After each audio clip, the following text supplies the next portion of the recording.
Donc soyez bénis. Que la grâce du Seigneur soit avec chacun d'entre nous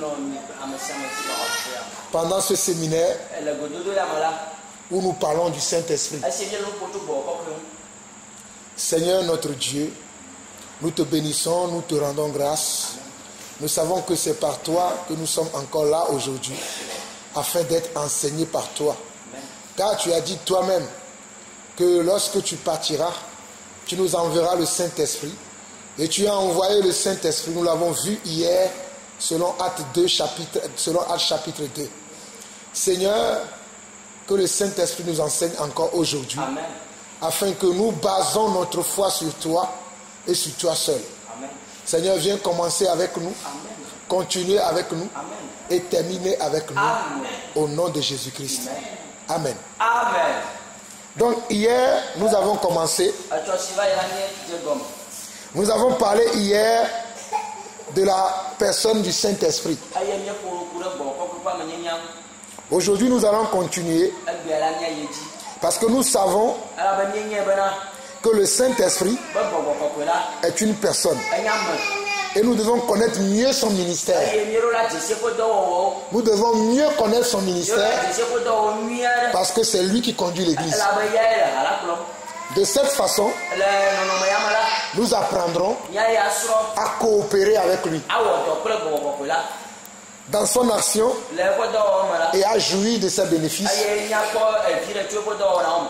Parce que c'est très important le Saint-Esprit. Je dis bien, nous devons coopérer avec lui. Nous devons coopérer, travailler avec lui, parler avec lui, même manger avec lui, parce que c'est une personne. Amen. Amen. Donc nous allons voir un passage que nous avons déjà vu hier.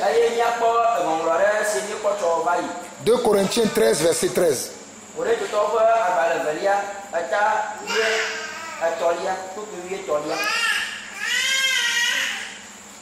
2 Corinthiens 13, verset 13 dit que la grâce du Seigneur Jésus-Christ, l'amour de Dieu et la communion du Saint-Esprit soient avec vous tous.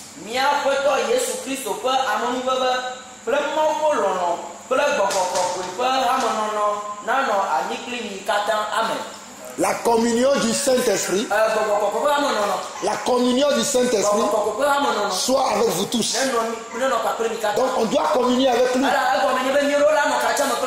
Amen. Amen. Donc hier j'ai posé une question. Et le frère Justin a répondu à la question. J'ai posé la question de savoir comment on peut savoir qu'on a le Saint-Esprit. Et le frère Justin a dit, si on a le fruit de l'Esprit, nous savons que nous avons le Saint-Esprit. J'ai répondu que c'est une bonne réponse, mais j'ai dit que cela ne suffit pas. Qui peut me rappeler ce que j'ai dit en plus?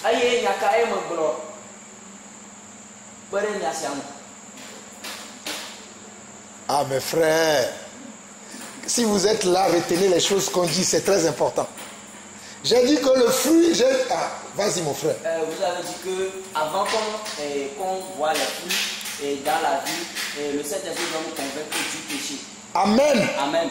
Voilà quelqu'un qui est là pour suivre quelque chose. J'ai dit que avant qu'on ne voit les fruits, je dois d'abord savoir que le Saint-Esprit est en moi. Il me convainc de péché, de justice et de jugement. Avant que je ne remarque les fruits de l'Esprit en moi, je dois d'abord être convaincu de péché, de justice et de jugement. C'est après que les fruits vont venir. Je dois d'abord savoir que je suis pécheur.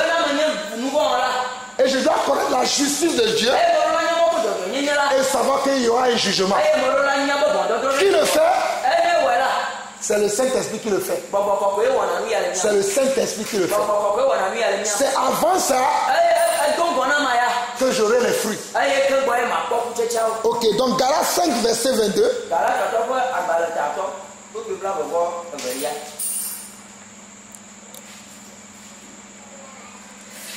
dit que mais le fruit de l'esprit, c'est l'amour, la joie, la paix, la patience, la bonté, la bienveillance, la foi, la douceur, la maîtrise de soi.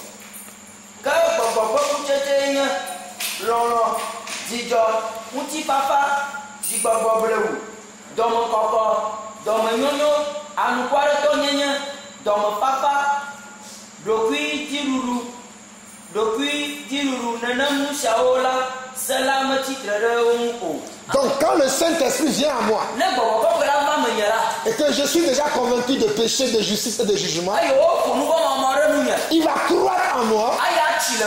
Là j'aurai les fruits. C'est là où Galates 5:22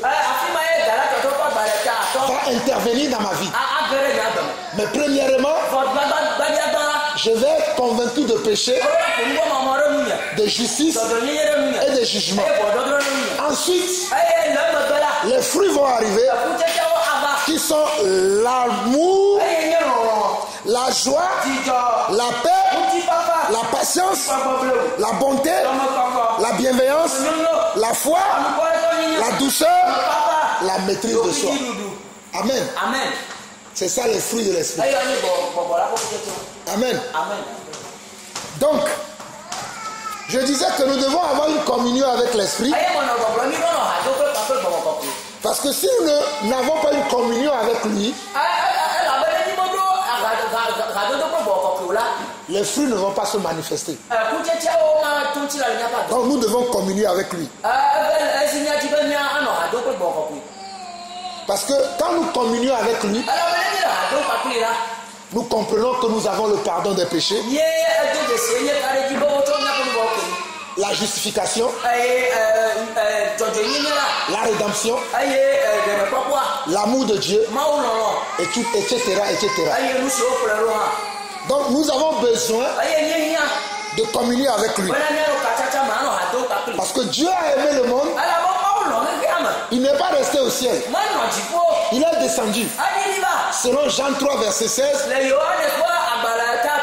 Car Dieu a tant aimé le monde qu'il a donné son Fils unique afin que quiconque croit en lui ne périsse point, mais qu'il ait la vie éternelle.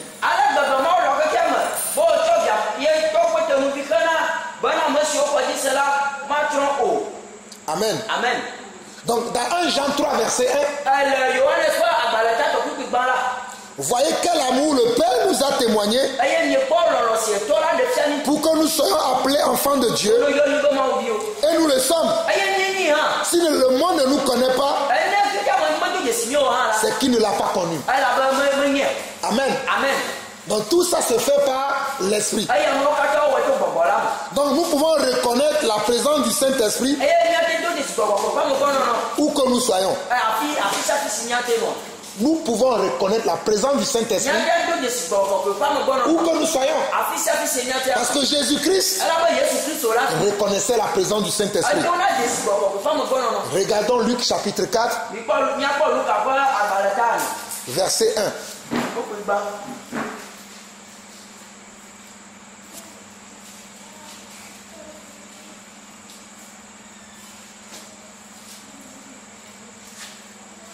Jésus, rempli du Saint-Esprit, revint du Jourdain et il fut conduit par l'Esprit dans le désert.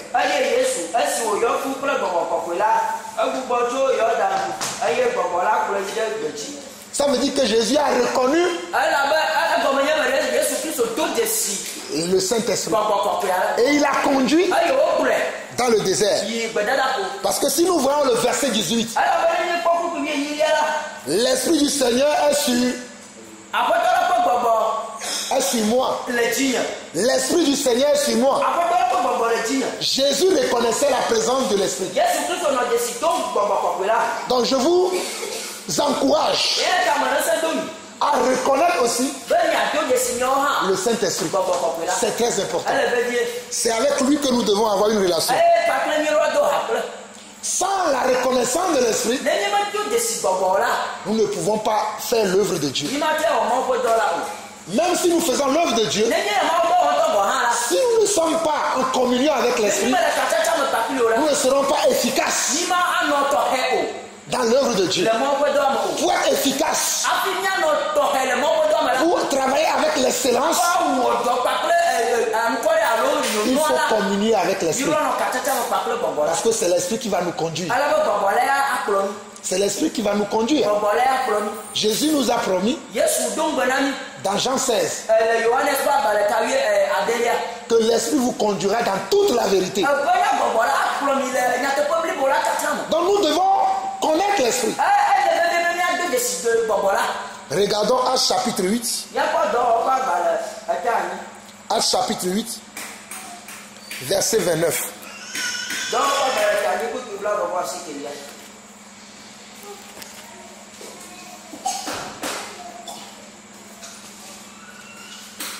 L'Esprit dit à Philippe, avance et approche-toi de ce char.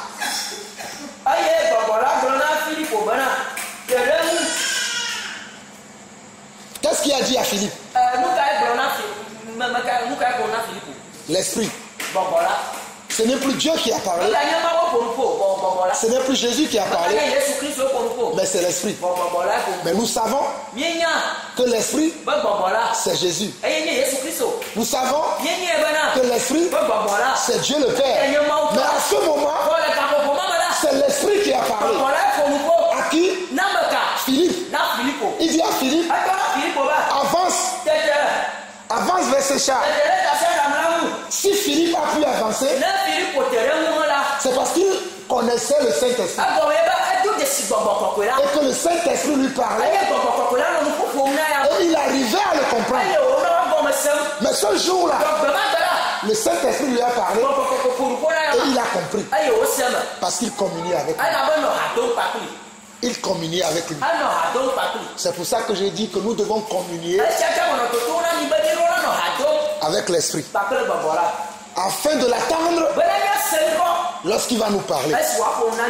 Beaucoup aujourd'hui, ils n'attendent pas l'Esprit. Quand l'Esprit parle, ils ne l'attendent pas parce qu'ils sont ailleurs.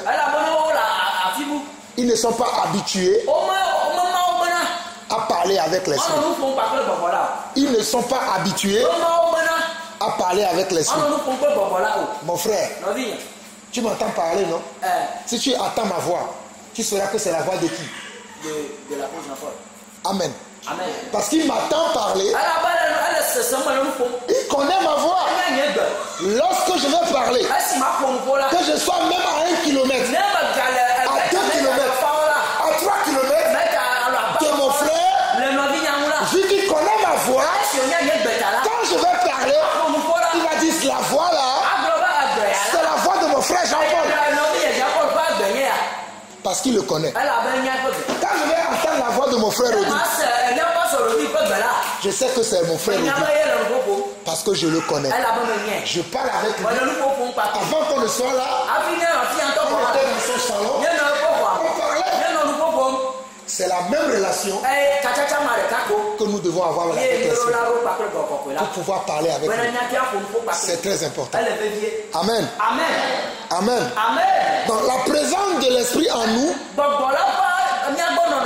est semblable au fleuve d'eau vive.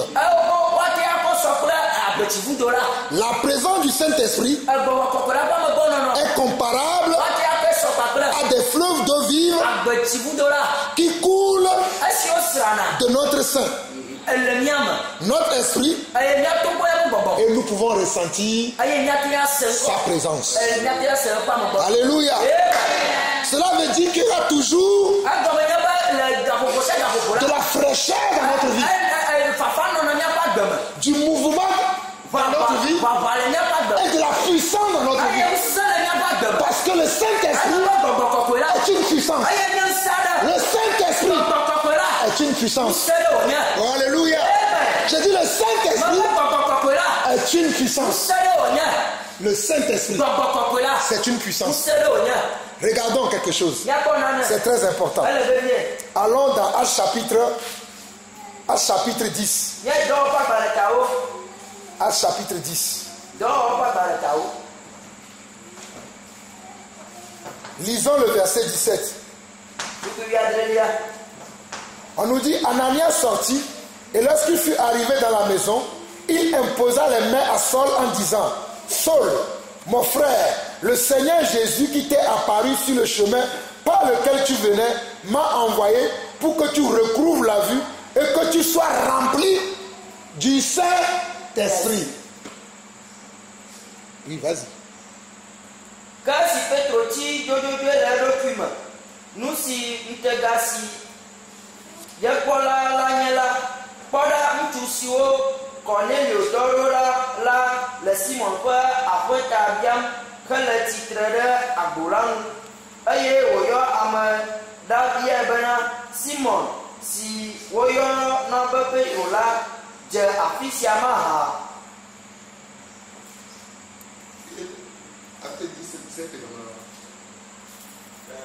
Ah, puis c'est plutôt Acte 9, 17. C'est moi qui me suis trompé. C'est Acte 9, 17. 9, 17.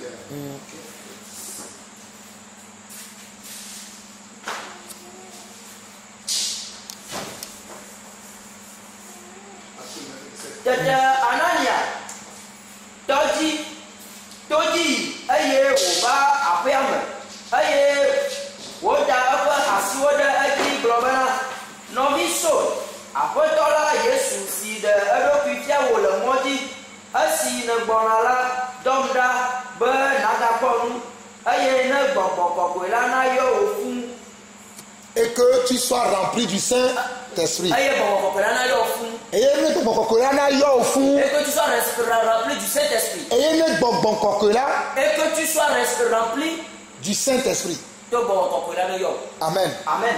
Mais si nous regardons le verset 18, au même instant, il tomba de ses yeux comme des écailles et il recouvra la vue. Il se leva et fut baptisé et après, il eut pris de la nourriture et les forces lui revinrent.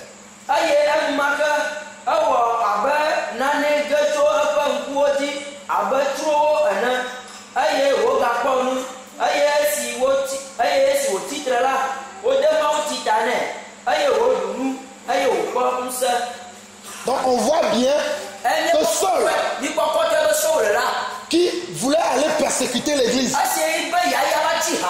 et que sur le chemin de Damas, il rencontra Jésus et il devient aveugle. Mais quand le Seigneur envoie Ananias, quand Ananias est venu, il lui a dit que le Seigneur Jésus m'envoie pour que tu sois rempli de l'Esprit. Et aussitôt il lui a dit ça, il lui a imposé les mains, ses yeux qui sont devenus aveugles sont ouverts et la force lui est revenue. Si vous lisez la suite, vous allez voir que Paul a commencé à prêcher l'évangile. Regardez le verset 19 et non, plutôt le verset 20. On dit, et aussitôt il prêcha dans la synagogue que Jésus est le Fils de Dieu. Comment il a pu faire ça?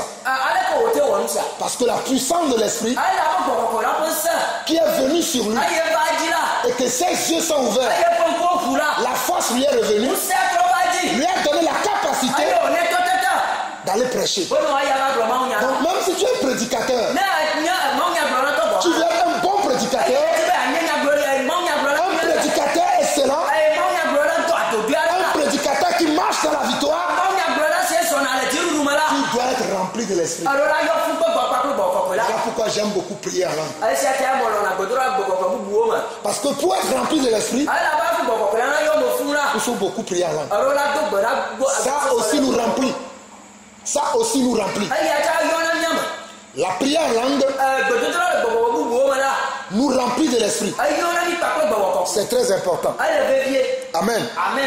Donc, le Saint-Esprit apporte la paix et ses fruits avec lui. Lorsque le Saint-Esprit entre en toi, il entre avec la paix et ses fruits. Amen. Jean 14, verset 27.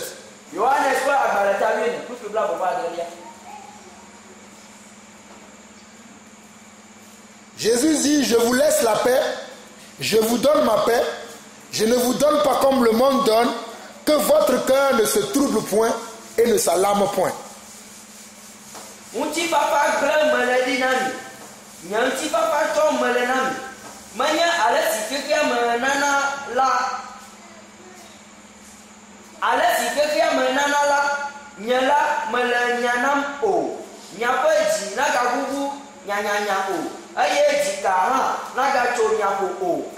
Amen. Donc nous comprenons que Jésus, le Saint-Esprit vient avec sa paix et tous ses fruits. Donc quand nous regardons dans Jean 16, verset 14 et verset 15, Jésus nous dit quelque chose de très important.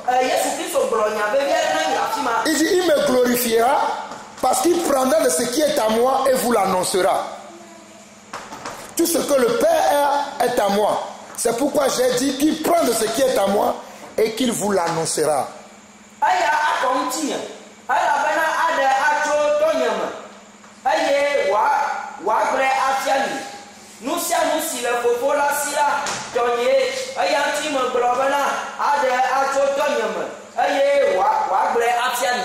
Amen. Donc, l'Esprit de Jésus-Christ, c'est Jésus. Voilà pourquoi quand Jésus est parti, le ministère continue. Mais pas l'intermédiaire de l'Esprit. C'est Jésus qui agit toujours. Je dis c'est Jésus qui agit toujours. C'est Jésus qui agit toujours. Mais pas l'Esprit. Pas l'Esprit. Voilà pourquoi il a dit dans Jean 16, verset 14 et verset 15, il me glorifiera parce qu'il prendra de ce qui est à moi et vous l'annoncera. Tout ce que le Père a est à moi. C'est pourquoi j'ai dit qu'il prendra de ce qui est à moi et qu'il vous l'annoncera. Alléluia. Et la paix est avec Jésus. Cette paix n'est pas quelque chose que nous aurons un jour. Elle est déjà en nous. Elle nous appartient. Nous devons la saisir maintenant par la foi et la vivre. Nous devons la saisir maintenant et la foi et la vivre. Amen. Le Saint-Esprit nous apporte aussi les autres fruits. Comme nous l'avons vu dans Galates 5, verset 22. La paix fait partie des fruits que le Saint-Esprit prend dans notre vie. Mais il y en a d'autres. L'amour, la paix, la joie, la patience, la bonté, la bienveillance, la foi, la douceur, la maîtrise de soi. Galates 5, 22. Ce sont ces fruits que le Saint-Esprit nous apporte. Alléluia. Le Saint-Esprit est une personne puissante. Je dis, il est une personne puissante. Puisqu'il représente le ministère de Jésus sur la terre. Puisque Jésus est puissant, lui aussi est puissant. Je dis, le Saint-Esprit est puissant. Le Saint-Esprit, il est puissant. Alléluia. Il est puissant. Alléluia. Le Saint-Esprit nous fortifie. Parce que lui-même est une personne. Regardons Ephésiens 3, verset 16.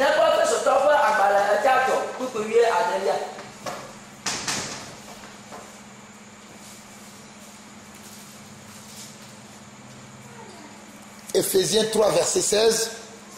Afin qu'il vous donne, selon la richesse de sa gloire, d'être puissamment fortifié par son esprit dans l'homme intérieur.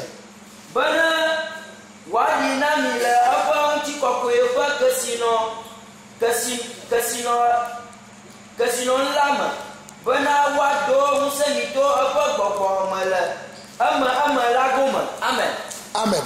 Donc, Ephésiens 3,16 nous dit que nous soyons puissamment fortifiés par son esprit dans l'homme intérieur. Le Saint-Esprit nous fortifie. Mes frères, je peux vous assurer, quand je suis faible, il suffit que je commence à prier en langue. Koraboshe, Ikantama Soria, Kori Baba Kandere Beheria, Kosende Raboria, Mashika Robosete, Irabo Shanda Rabakoria, Mosondo Ribakende Rabakaria. Je continue comme ça. Quelques minutes. Des fois même des heures. Si j'étais faible, je me sens après fort. Si j'étais faible, je dis, je me sens après fort. Après avoir prié quelques instants dans le Saint-Esprit. Vous ne me croyez pas? Regardons Ephésiens 6. Ephésiens 6.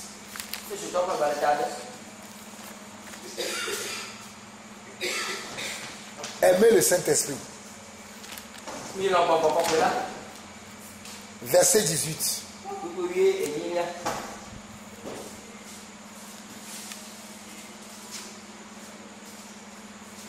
Ephésiens 6, verset 18 dit ceci. Faites en tout temps, par l'Esprit, toutes sortes de prières et de supplications.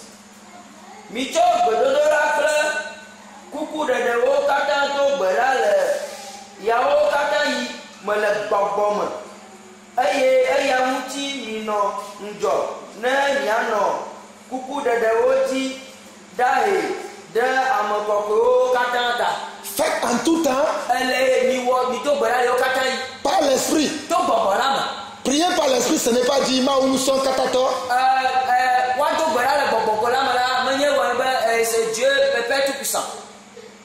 Prier par l'Esprit, cela ne veut pas dire Seigneur, je te remercie. Non. Non, la prière par l'Esprit, c'est quand nous parlons en langue. Comme je viens de faire tout à l'heure. Robosheke, Raboseke, Iramantoko Roboche, Rikete Rabokose. Je continue comme ça. Ça, c'est ce que la Bible nous dit. Il dit faites en tout temps. En tout temps. Pas dans quelques instants. Pas dans quand j'ai envie. Mais en tout temps. En tout temps, je dois prier par l'Esprit. C'est ce qui est écrit. On dit faites en tout temps, par l'Esprit, toutes sortes de prières.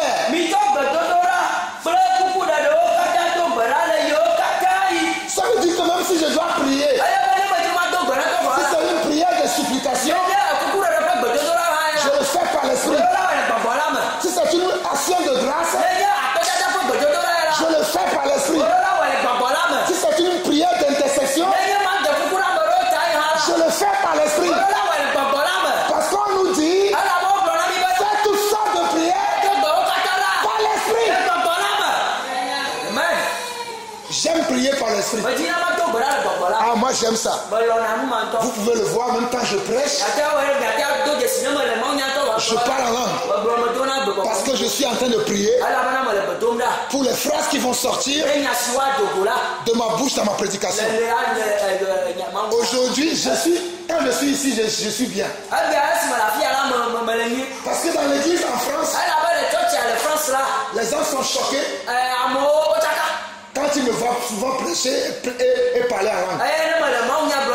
Il y a certains qui demandent, mon frère, pourquoi tu as parlé en langue mais tu n'as pas interprété? Ils n'ont pas compris la parole.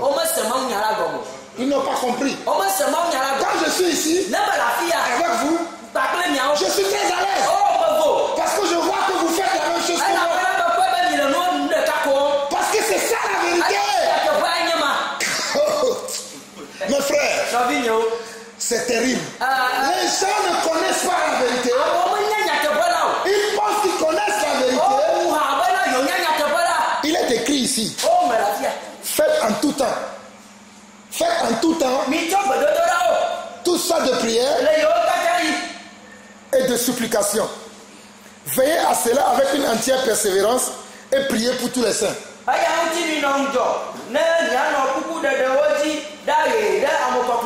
Mon frère, si nous prenons fait en tout temps,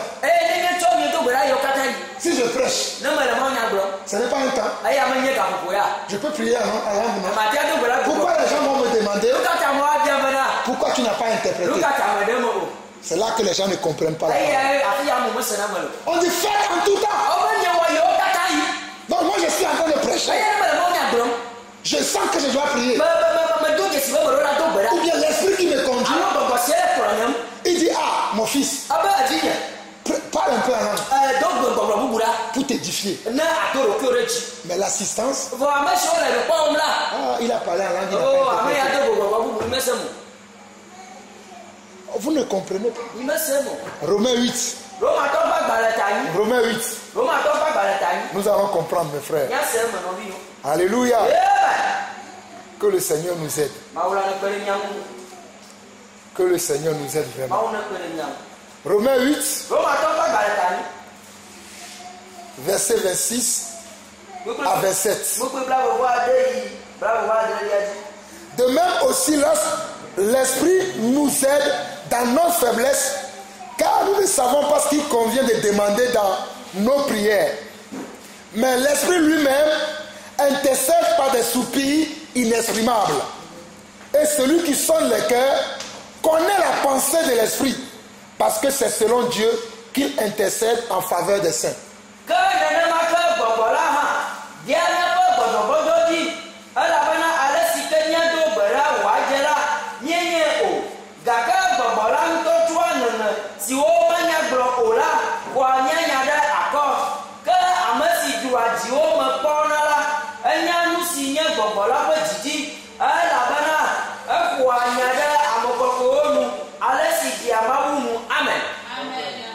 La Bible dit de même quand nous prions, nous ne savons pas ce qui convient de dire dans notre prière. Donc l'Esprit, comme lui nous connaît, il connaît notre passé, notre présent, notre avenir. Nous prions, il constate que ce que nous disons, ce n'est pas correct, ce n'est pas exact. Il vient, il change maintenant. Et là maintenant je commence à dire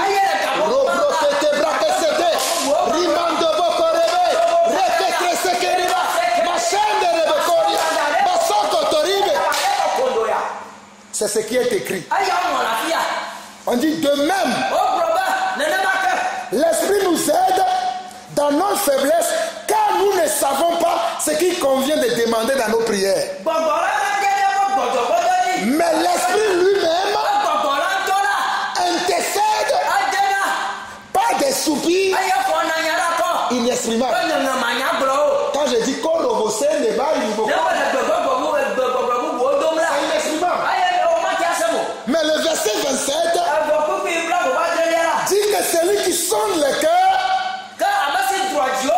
connaît la pensée de l'Esprit, parce que c'est selon Dieu qu'il intercède en faveur des saints. Moi j'ai dit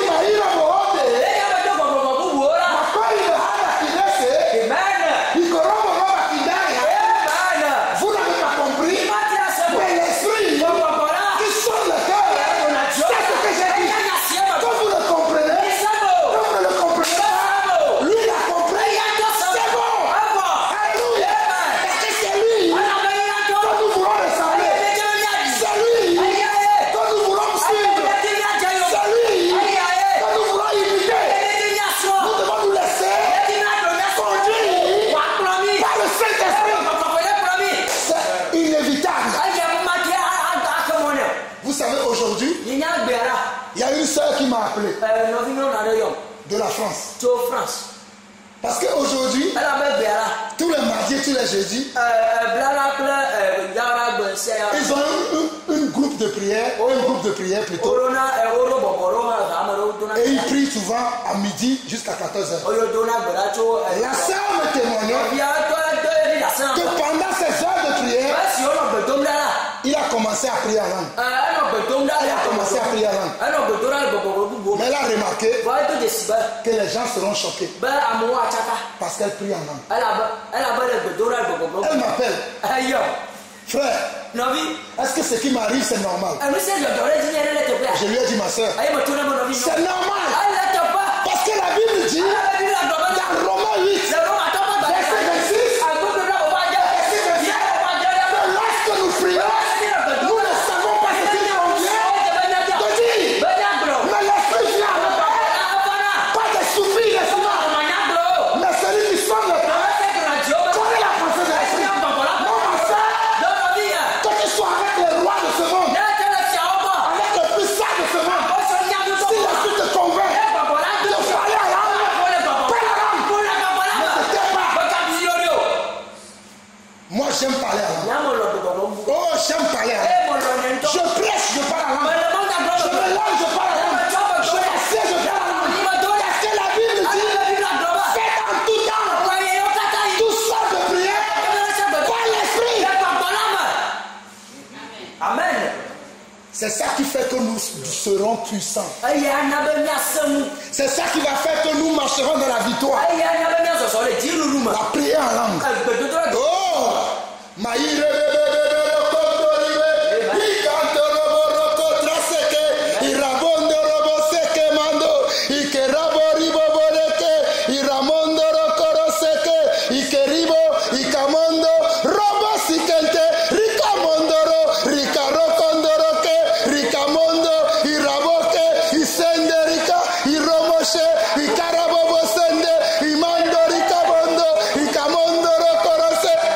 C'est très important la prière en langue. C'est très important de chanter en langue. C'est la meilleure louange. C'est la meilleure louange. C'est une excellente action de grâce. Lorsque nous chantons, lorsque nous louons en langue, j'aime ça. Oh, j'aime ça. Parce que c'est la vérité. C'est ça qui fait que nous marchons sur tous les œuvres de Satan. Parce que nous sommes dans l'esprit. Et Satan ne peut rien contre l'esprit de Dieu. Mes frères, posez-vous la question. Pourquoi quelqu'un parle la langue et les gens sont dérangés? Posez-vous cette question. Quelqu'un parle la langue, mais les gens sont dérangés. Parce qu'il y a une puissance dans la prière en langue. Il y a une force. Il y a une puissance dans le parler en langue. Voilà pourquoi celui qui parle en langue, cela dérange les esprits et il veut que la personne se taise. Mais l'apôtre Paul dit quelque chose. 1 Corinthiens chapitre 14. Je vais vous montrer ça très rapidement.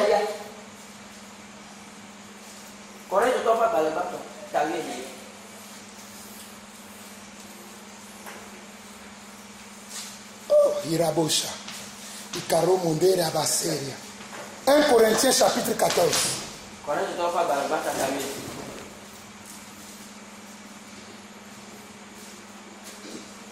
Paul dit, recherchez l'amour, aspirez aussi aux dons spirituels, mais surtout à celui de prophétie.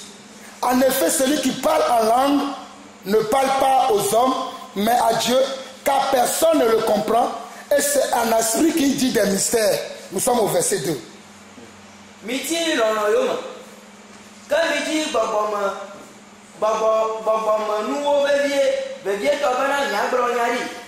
Amen.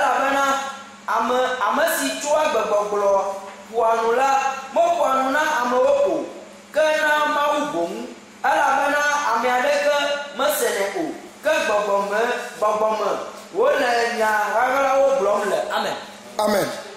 Verset 4 dit, celui qui parle en langue s'édifie lui-même. Celui qui prophétise édifie l'église.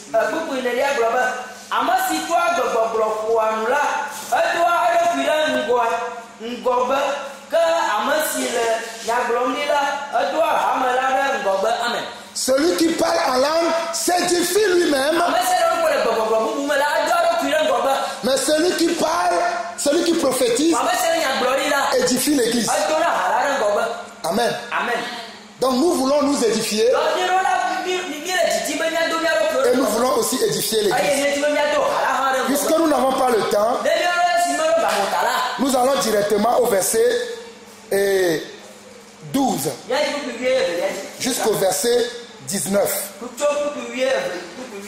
Il dit de même, vous, puisque vous aspirez au don spirituel, que ce soit pour l'édification de l'église que vous cherchez à en posséder abondamment.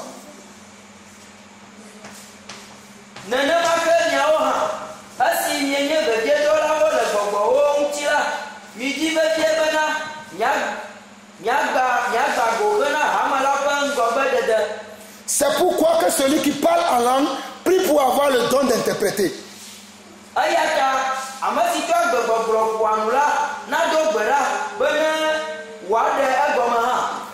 Car si je prie en langue, mon esprit est en prière, mais mon intelligence demeure stérile.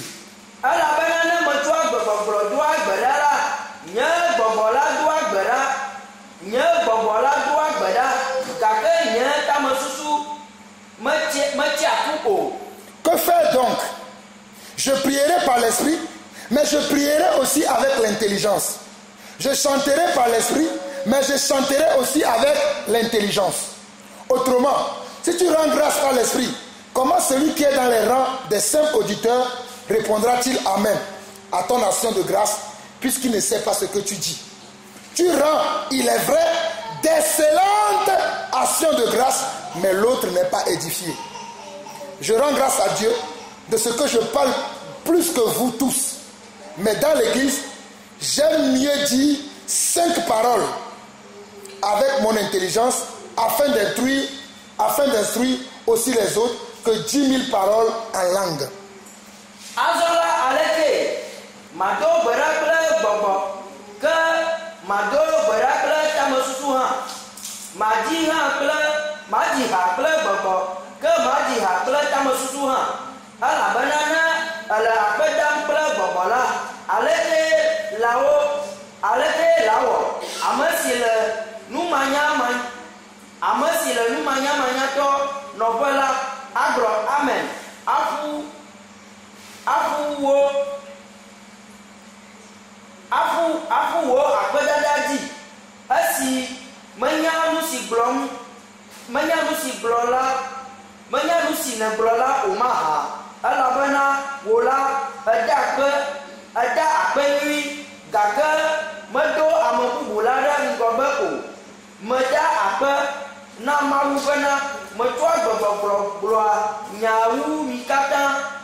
Amen. Donc l'apôtre Paul nous fait comprendre que quand il est dans l'église, s'il veut instruire, au lieu de parler à langue, il parle par l'intelligence. Imaginez que cet enseignement, je fais tout à langue. Qu'est-ce que vous allez comprendre? C'est là où il y a le problème des chrétiens. Je dis bien, c'est là où il y a le problème des chrétiens. L'apôtre Paul n'a pas dit de ne pas parler en langue. Mais il a dit, au lieu de dire 10 000 paroles en langue, il dit 5 paroles avec son intelligence afin d'instruire. C'est la même chose que je fais. J'ai parlé tout à l'heure en langue. Mais je n'ai pas fait tout l'enseignement en langue.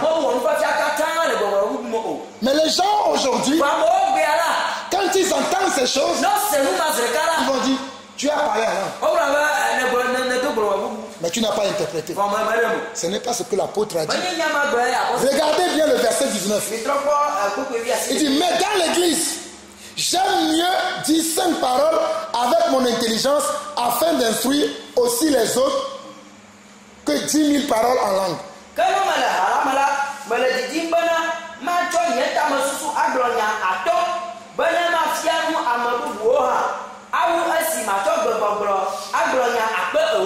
Il n'a pas dit qu'il s'est interdit, mais qu'il ne parlera jamais en langue. Mais il dit quand il est à l'église, pour instruire, puisque celui qui parle en langue s'édifie lui-même. Ou celui qui prie en langue, c'est l'esprit qui connaît ce qu'il dit. Il dit au lieu de faire ça, il préfère parler par son intelligence afin d'instruire. Mais il ne fait pas de cela une interdiction. Parce qu'au verset 39, il dit ainsi donc frères, aspirez au don de prophétie et n'empêchez pas de parler en langue.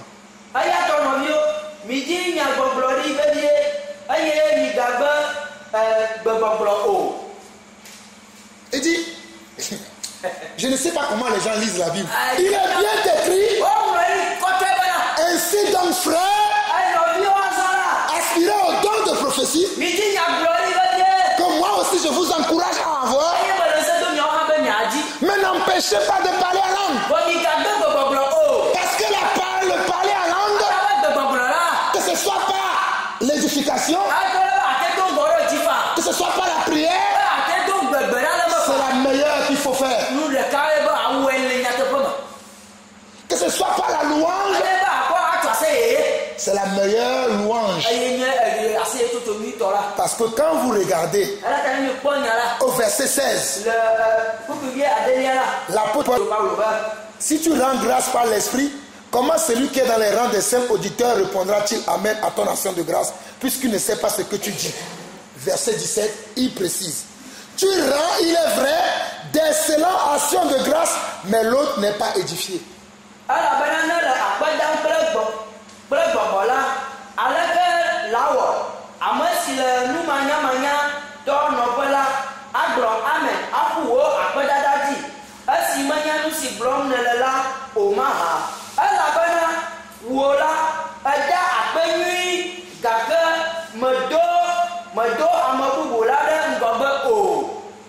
Amen.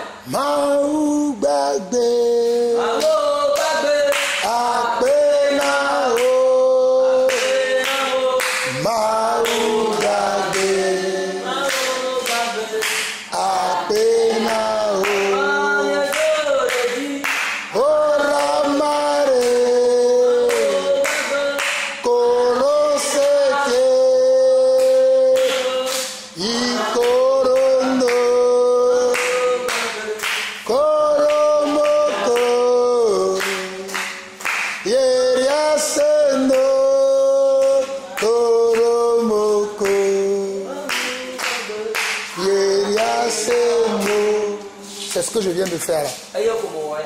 J'ai chanté par mon intelligence pour que vous puissiez comprendre. Mais j'ai aussi chanté en langue. Mais pourquoi les gens interdisent maintenant? On ne chante pas en langue. On ne parle pas en langue. Alors que l'apôtre dit au verset 39 de 1 Corinthiens chapitre 14, n'empêchez pas de parler en langue. Amen. Je ferme cette parenthèse parce que je voudrais que vous soyez éclairés sur ce point. Parce que je sais que quand l'esprit va commencer à vous utiliser, si vous n'êtes pas stable, vous allez être déstabilisé par les gens qui ne sont pas matures. Moi, je suis en France, on a un terme qu'on utilise. Je suis indéboulonnable. Indéboulonnable. Je dis je suis indéboulonnable. Parce que je sais que je marche avec l'esprit. Si toi tu ne comprends pas, c'est ton problème. Mais moi je veux marcher par l'esprit. Laisse-moi marcher par l'esprit. Parce que l'esprit, c'est ma nourriture. Amen. Donc, revenons maintenant pour finir cette partie aujourd'hui. Nous allons prendre encore 3-4 versets, nous allons finir cette partie aussi aujourd'hui. L'esprit est très important dans la vie d'un homme. Je dis bien, l'esprit est très important. Si vous regardez la vie de Samson, c'est l'esprit qui descendait sur lui et ça lui donnait la capacité de faire des choses extraordinaires. Je dis bien, quand l'esprit descendait sur Samson, il pouvait faire des choses extraordinaires que toi tu ne peux pas faire, que moi je ne peux pas faire. Juge 14, verset 6.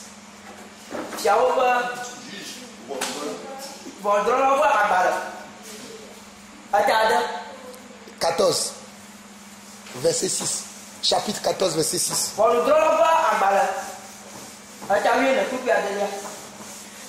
L'esprit de l'Éternel saisit Samson et sans avoir rien à la main, Samson déchira le lion comme on déchire un chevreau. Il ne dit point à son père et à sa mère ce qu'il avait fait.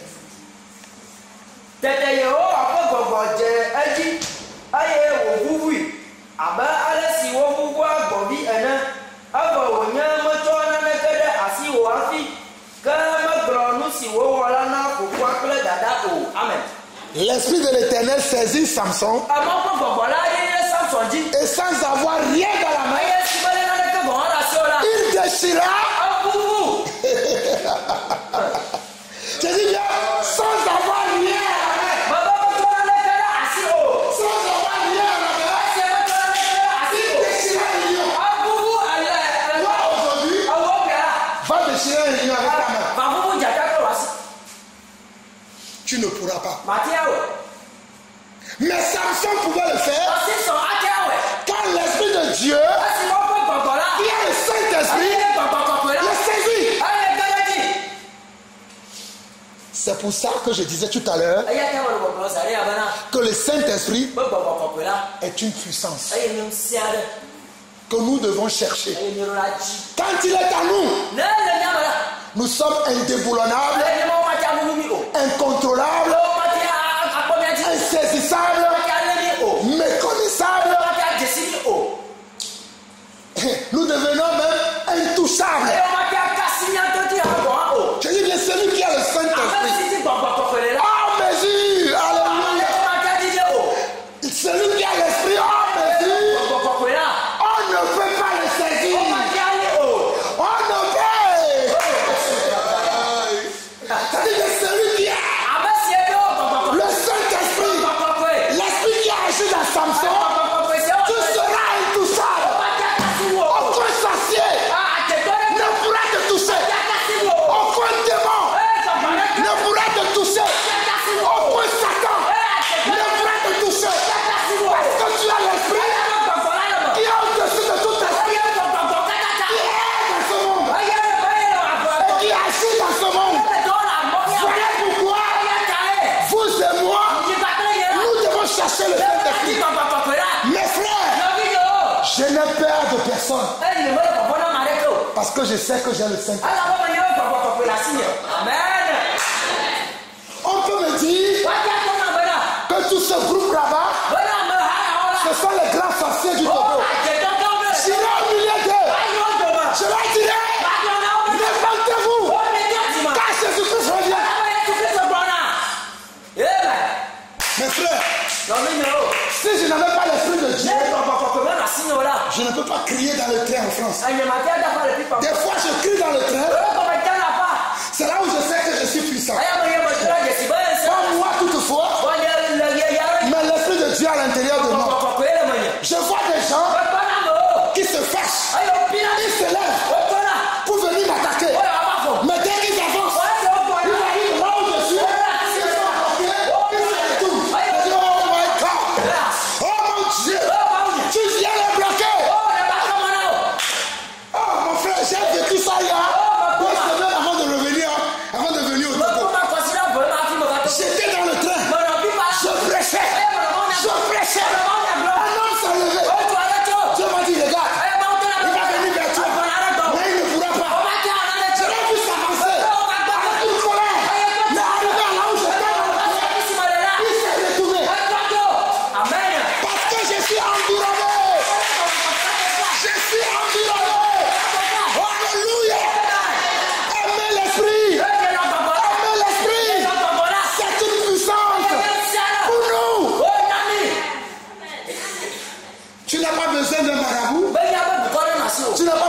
prophètes, ce sont des menteurs. Je dis bien, ce sont des menteurs. Vous avez besoin de l'esprit. C'est le même esprit. Ce n'est pas un esprit différent. Si vous le voulez, il va agir aussi en vous. C'est simplement que nous ne le voulons pas. Nous préférons les prophètes qui viennent me dire, il ferme les yeux comme ça. Je te vois. Dans 2 semaines, ton commerce va grandir. Tes enfants vont avoir bac plus 20. Et tu es content. Ce sont des menteurs. Ce sont des menteurs. Cherchez l'esprit. Mes frères, terminons l'enseignement. Alléluia. Oh, moi j'aime la parole. Jean 14, Juge 14, verset 6 dit, l'esprit de l'Éternel saisit Samson et sans avoir rien à la main. Qui peut aujourd'hui, ma vie, affronter un lion? Personne. C'est le même esprit qui était avec Daniel dans la fosse au lion. C'est ça la révélation. C'est le même esprit qui agissait avec Daniel. C'est le même esprit qui a agi dans Samson. C'est le même esprit qui était avec Shadrach, Meshach et Abednego. Ils ont été jetés en feu. Ils étaient embrûlés. Ils étaient embrûlés par le feu. Pourquoi vous n'aimez pas l'esprit? Je dis c'est le même esprit qui était sur Shadrach, Meshach et Abednego. Ils ont dit au roi Nebuchadnezzar, tu peux nous dire tout ce que tu veux. Mais ton Dieu, qui a des yeux mais qui ne voit pas, qui a des oreilles mais qui ne voit pas, qui a une bouche mais qui ne voit pas, nous n'avons pas fléchi devant ton Dieu. Si tu veux, mets-nous dans le feu. Et notre Dieu va te prouver. Alléluia. Et notre Dieu,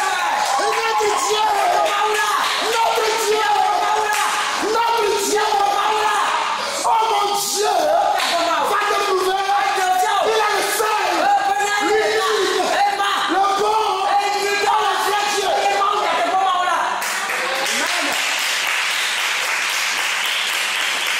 L'a-t-il fait? Il a fait. Ne doutez pas de ce Dieu-là. Ne doutez pas de ce Dieu. Finissons enseignement. Oh, il est merveilleux notre Dieu. Juge 15, verset 14. Alléluia. Lorsqu'il arriva à Léchi, les Philistins poussaient des cris à sa rencontre. Alors l'esprit de l'Éternel le saisit. Alors l'esprit de l'Éternel le saisit. Le Saint-Esprit, c'est ça qu'on appelle encore l'esprit de l'Éternel. Dans l'Ancienne Alliance, c'est ça qu'on appelle l'esprit de l'Éternel. C'est cet esprit qui descendait sur les rois, sur les prophètes, sur les sacrificateurs, et ils pouvaient parler de la part de Dieu. Mais aujourd'hui, la Bible dit, dans Actes chapitre 2, ouvrez-les dans vos Bibles. Actes chapitre 2, je dis bien Actes chapitre 2, oh, alléluia. Actes chapitre 2, le verset 38 et le verset 39. Je dis bien Actes chapitre 2, le verset 38 et le verset 39. Pierre a dit, répentez-vous et que chacun de vous soit baptisé au nom de Jésus-Christ à cause du pardon de vos péchés et vous recevrez le don du Saint-Esprit. Car la promesse est pour vous, pour vos enfants et pour tous ceux qui sont au loin, en aussi grand nombre que le Seigneur notre Dieu les appellera.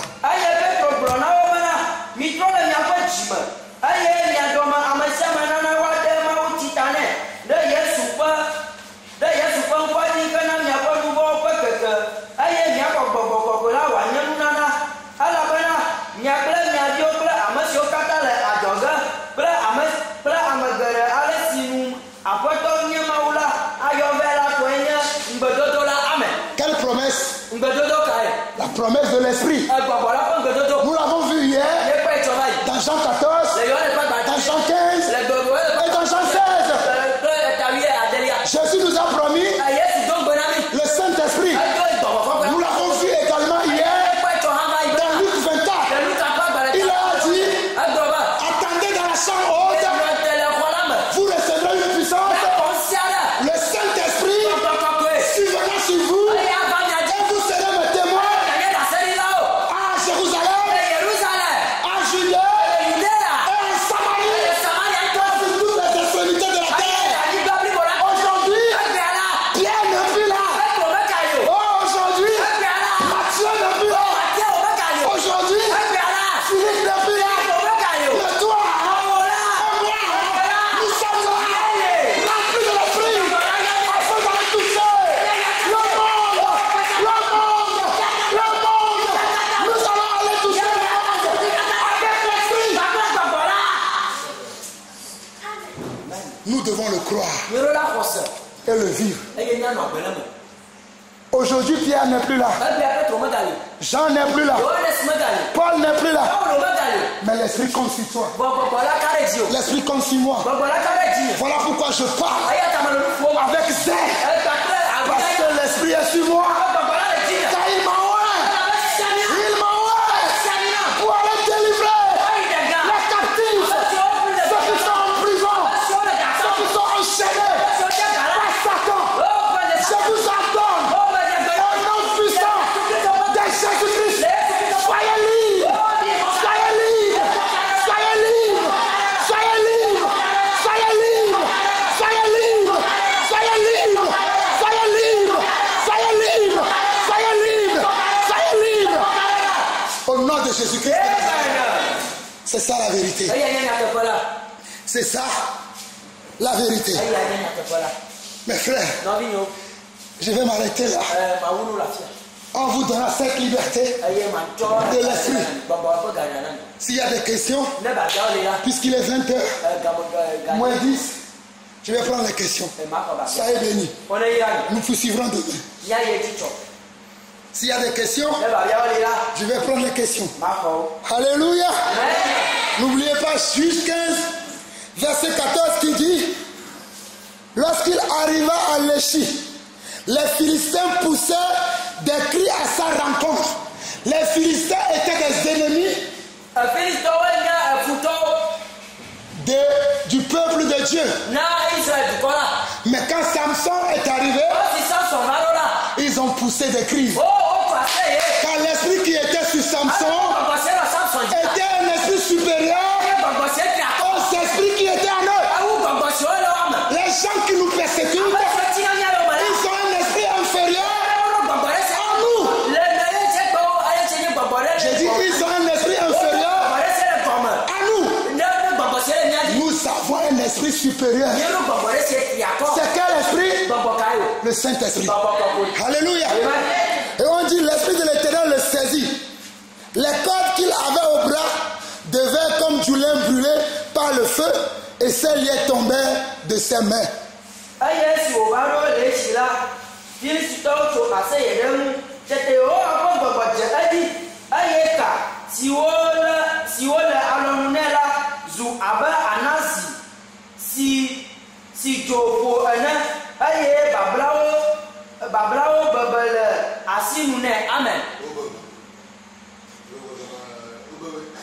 C'est que les Philistins pensaient qu'il allait le dompter, pensaient qu'il allait l'arrêter. Mais quelqu'un qui a le Saint-Esprit, il est inarrêtable, il est insaisissable. Oh mes frères, Dieu me donne encore un dernier passage pour vous. Oh, moi j'aime la parole. Jean chapitre 10, si je ne me trompe pas, ou Jean 8, je vais trouver le passage que l'Esprit me donne pour finir, pour clôturer cette deuxième partie du séminaire sur le Saint-Esprit. Amen. Alléluia. Amen. Oh, c'est Jean 14. Jean 14, non, c'est plutôt Jean 10. Jean 10, Nous allons lire le verset 36 au verset 39. C'est le verset 39 qui est important. Mais pour que vous puissiez comprendre que celui qui a le Saint-Esprit est insaisissable, je dois vous lire ce passage-là pour que vous puissiez comprendre. Celui que le Père a sanctifié et envoyé dans le monde, vous lui dites tu blasphèmes. Et cela parce que j'ai dit, je suis le Fils de Dieu. Si je ne fais pas les œuvres de mon Père, ne me croyez pas. Mais si je les fais, même si vous ne croyez point, croyez à ces œuvres afin que vous sachiez et reconnaissiez que le Père est en moi et que je suis dans le Père. Vas-y.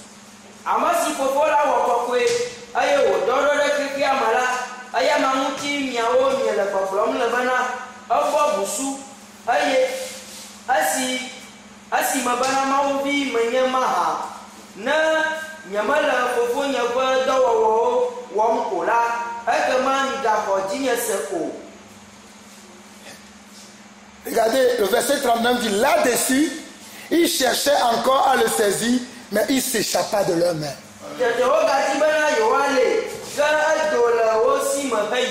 Comment a-t-il fait pour s'échapper de leurs mains? Qui le sait? Comment Jésus a fait pour s'échapper des mains de ses ennemis?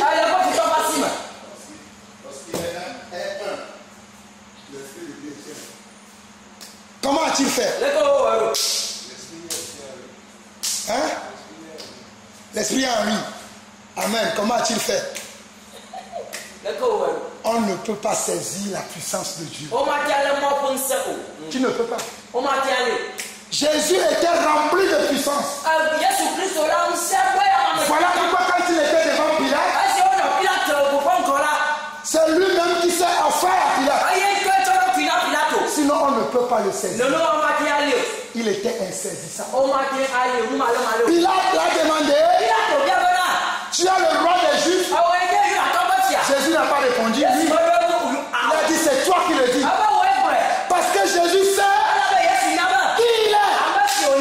Il est le roi des rois, le Seigneur des seigneurs, le prince de paix, le prince de vie, l'éternel des armées. C'est lui. Il est le tout-puissant. Il est le tout-puissant. Et il est insaisissable. Il est incontrôlable. Il est immortel. Voilà pourquoi il a vaincu la mort. Dans la tombe, il a fait 3 jours. Vous savez c'est pourquoi il a fait 3 jours? C'est pour aller prêcher aux esprits qui étaient en prison. Je ne sais pas si nous aurons le temps. Sinon je vais vous révéler ça. Quand Jésus est resté dans la tombe 3 jours, c'est pour faire un travail.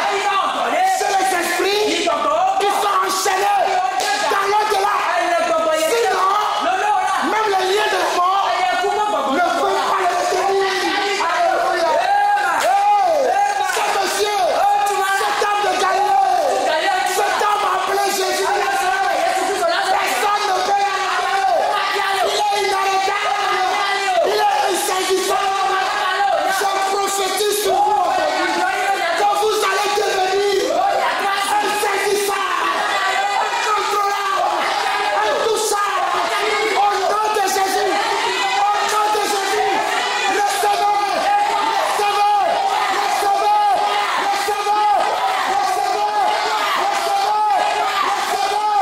recevez, recevez, au nom de Jésus. Soyez bénis. Amen. Amen. Nous avons fini. Nous poursuivrons demain, car il est 20h. Moins 5. Je ne sais pas s'il y a des questions. S'il y a des questions, je vais les prendre. Il y a des questions par là, je prends. Alléluia. Je vais demander.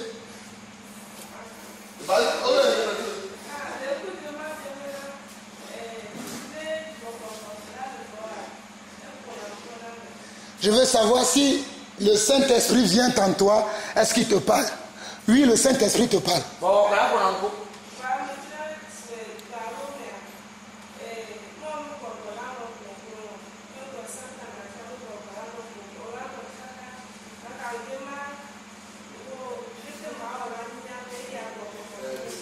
Amen. Très bonne question.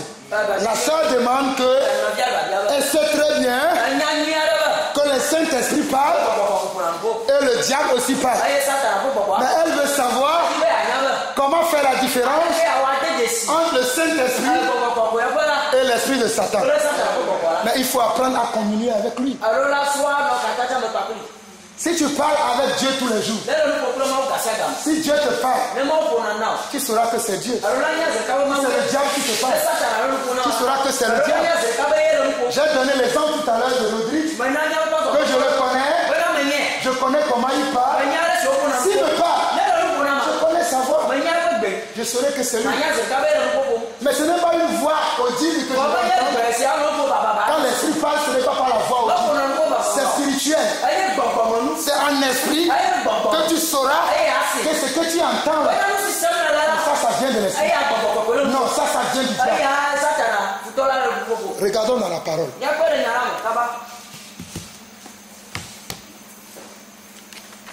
On va voir Actes chapitre 8. Ma soeur, ta question, elle est très bonne. Waouh, ça va éclairer beaucoup de gens. Actes chapitre 8.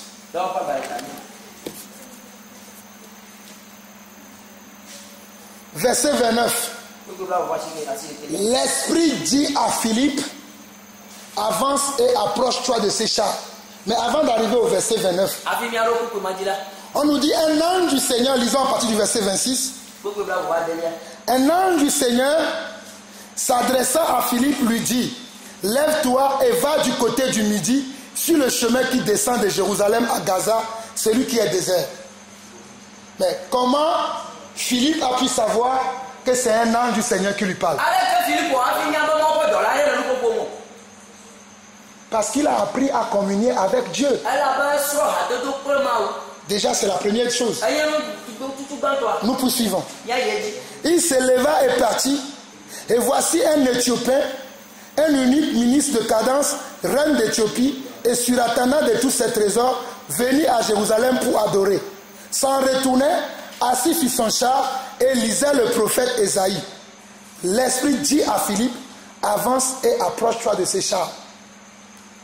Comment Philippe a su que c'est l'Esprit qui lui parlait? Parce qu'il a appris à entendre l'Esprit. Il a passé à côté d'un char et l'Esprit lui dit, va, approche-toi de ces chars. Pour ceux qui étaient là hier, j'ai donné un témoignage que nous étions en évangélisation. Et ce jour-là, j'avais trouvé un homme en fauteuil. Je n'avais pas eu envie de prier pour lui. L'Esprit ne m'a pas conduit à le faire. J'ai continué à marcher. Mais après, on a vu un homme qui boitait. Je l'ai dépassé. Comme le premier homme que j'ai dépassé qui était dans le fauteuil. J'ai entendu. L'Esprit me dit, retourne. Va prier pour ce monsieur. Parce que j'ai appris à entendre la voix de l'Esprit. Voilà pourquoi je vous donne un conseil. Quand vous voyez un malade, ne dites pas je vais prier pour lui. Attendez que Dieu vous dise que vous devez prier pour lui. C'est très important. Si Dieu ne te dit pas de prier pour lui, tu vas prier pour la personne, rien ne va se passer. Mais si c'est Dieu qui te conduit à le faire, tu vas prier et il y aura des miracles. On va voir un autre passage. Actes chapitre 10.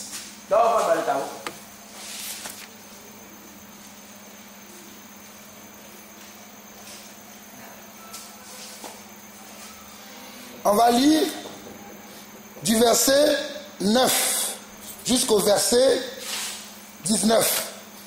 Et on va s'arrêter là aujourd'hui pour les questions, parce que cette question est très bien, ça va éclairer tout le monde. Le lendemain, comme ils étaient en route et qu'ils approchaient de la ville, Pierre monta sur le toit vers la 6e heure pour prier. Il eut faim et voulut manger. Pendant qu'on lui préparait à manger, il tomba en extase. Il vit le ciel ouvert et un objet semblable à une grande nappe attachée par les 4 coins qui descendait et s'abassait vers la terre et où se trouvaient tous les quadrupèdes et les reptiles de la terre et les oiseaux du ciel. Et une voix lui dit, « Lève-toi Pierre, tue et mange. » Mais Pierre dit, « Non Seigneur, car je n'ai jamais rien mangé de souillé ni d'impur. » Et pour la 2e fois, la voix se fit entendre à lui. Ce que Dieu a déclaré pur, ne les regarde pas comme souillé.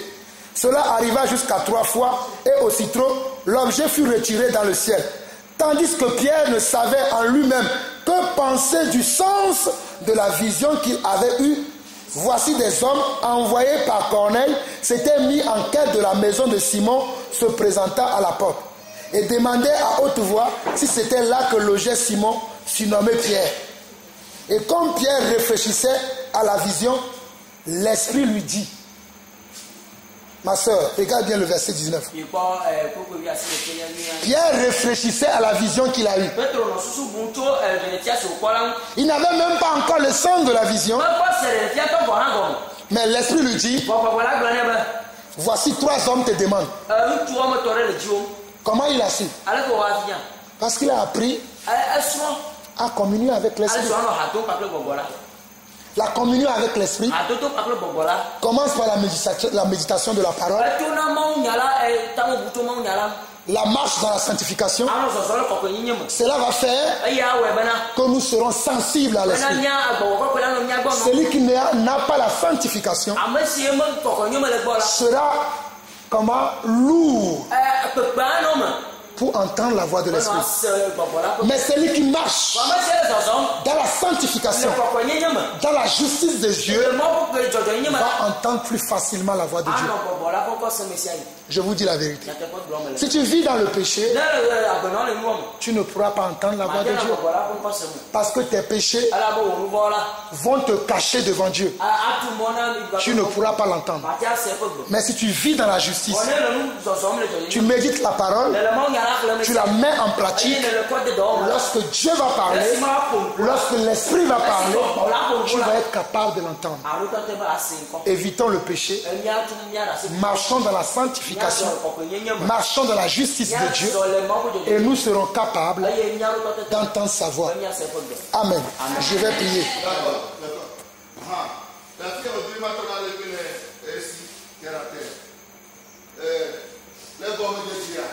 Au commencement d'un enfant de Dieu, un chrétien, il a souvent des problèmes pour entendre la voix de Dieu. Quand tu commences à parler avec l'Esprit, il peut te parler, mais tu ne sauras pas que c'est lui.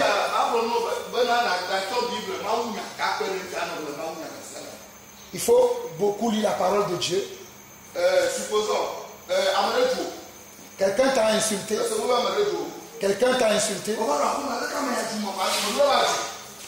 Je reviens chez moi et je dis, comme la personne m'a injurié, moi aussi je vais l'insulter. Mais tu es un enfant de Dieu. Quelqu'un t'a insulté que tu es une pute. Toi aussi tu veux dire, je vais aller aussi l'insulter. Qu'est-ce que Dieu a dit concernant les injures? Matthieu 5, verset 11. Voilà. Et ceux qui sont pauvres en esprit, tu ne fais rien. On peut t'insulter, mais tu ne rends pas l'insulte. Ce n'est pas parce que tu n'as pas d'argent. On t'a insulté, ça t'a fait mal, mais comme tu connais la parole, tu dois agir sur la parole. Et vers le verset 11, on dit, il faut bénir, on bénit ceux qui sont insultés, parce qu'on va les injurier, on va leur dire des mensonges sur eux. À cause de Jésus, on les bénit.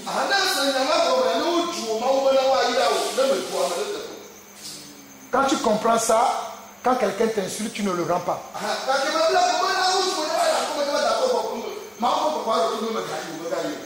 L'Esprit de Dieu va te dire. Mais le Satan va te dire, mais rends. Mais on t'a injurié, non? Toi aussi rends. C'est cette voix qui est plus forte que la voix de Dieu. Il est plus fort que la voix de Dieu. Mais tu vas avoir une voix douce, calme qui va te dire, ne fais pas. Ne fais pas. Là, tu vas arriver vers la parole de Dieu. Là, si tu lis la parole, l'Esprit va te confirmer, mais tu ne vois pas. Amen. Si tu veux écouter, si tu veux entendre la voix de Dieu, il faut apprendre à connaître la parole de Dieu.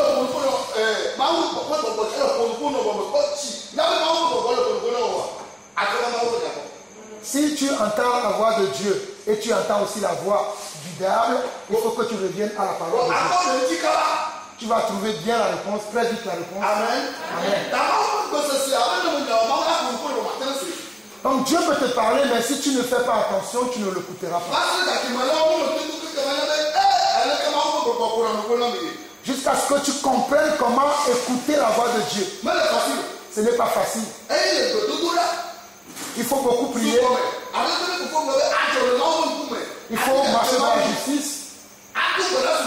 Il faut beaucoup prier. Même s'il y a un vent, Dieu peut te parler au travers du vent. Il peut y avoir un accident, Dieu peut te parler. Dieu va te parler au travers de l'accident.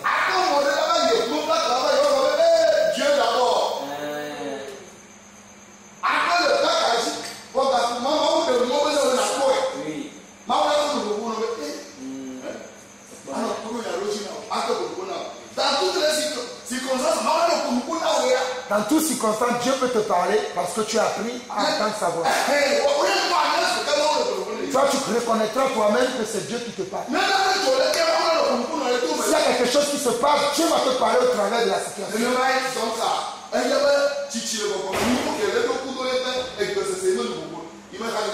C'est selon le niveau de ton âge dans le Seigneur que tu apprendras aussi à reconnaître la voix de Dieu.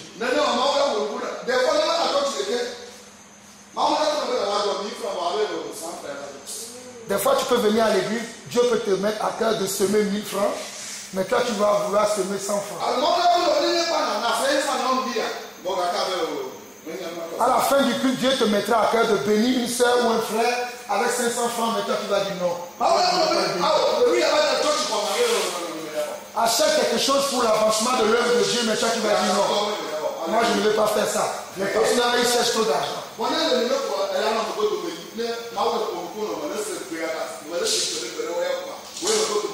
Quand Dieu te parle et tu n'obéis pas, tu recules et même ça va t'empêcher de ne plus attendre sa voix. Dieu nous parle différemment et de différentes manières. Quand la manière dont Dieu me parle peut être différente de la manière dont il parle à Jean-Paul. Dieu peut parler à voix audible. Des fois, tu vas l'entendre à l'intérieur de toi-même. Des fois, toi-même, tu vas le savoir que ce que j'entends à l'intérieur de moi, c'est Dieu. Des fois, ce n'est pas une circonstance, une épreuve, une situation que Dieu va te parler. C'est toi-même qui dois savoir comment reconnaître que c'est Dieu qui te parle.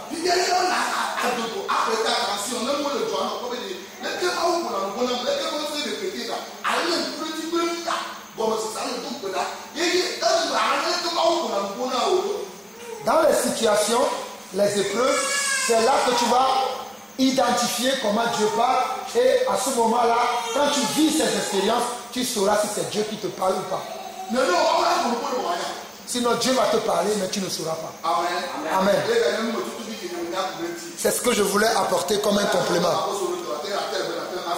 Pour ajouter à ce que le frère Jean-Paul a déjà dit, afin que vous compreniez. Dieu vous bénisse. Amen.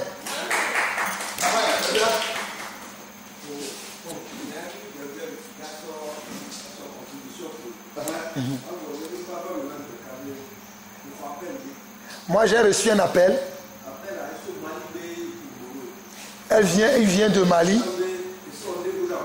Quelqu'un me dit qu'il m'a envoyé quelque chose. La chose va arriver, je vais la voir. Je sais que je n'ai personne à Mali qui peut m'envoyer quelque chose de Mali. La semaine, la personne m'a appelé encore 3 fois. Il dit que si la chose arrive, on m'appelait avec un numéro du Togo. Un samedi soir, un numéro du Togo m'a appelé et il a dit que le colis est arrivé.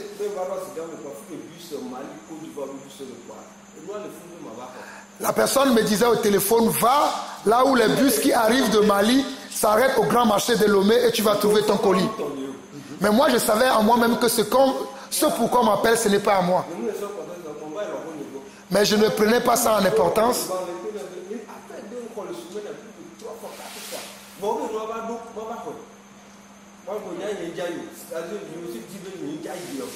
Non.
Donc le frère disait qu'il est parti voir sa belle-mère et il a raconté l'histoire à sa belle-mère que voilà comment il y a un numéro qui l'appelle du Mali disant qu'il avait reçu un colis et lui il savait pertinemment que ce n'était pas son colis.